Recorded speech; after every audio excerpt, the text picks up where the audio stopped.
ንጹህ ደም ፈሰሰ የአቤል ደም ጮኸ ቃየል በዛ ብሎ መናገር ኃጢአት አይደለም ፖለቲከኛውም ሃይማኖተኛውም ዝም ካለ ታዲያ ማን ይጩህ ለድሃው ለሚፈሰው ደም ማን ይናገር ሁሉም ፈሪ ሆነ ወገኖቼ በፍርሃት ቆፈን ተያዘ ባለስልጣኑም ጸጥ አለ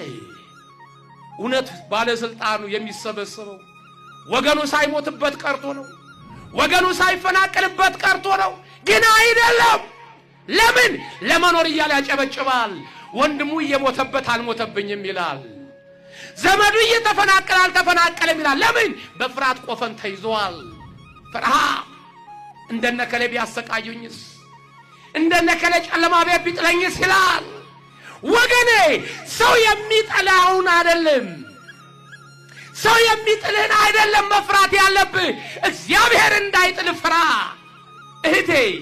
ስለ እውነት ቁሚ በመስሪያ ቤትም ይሁን በጓደኝነትም ይሁን በአካባቢም ይሁን እውነትን ተናገሪ ለይምሰል ግን አትኑሪ ለይምሰል አትኑሪ ለሆድህ አትደር ለህሊናህ ህደር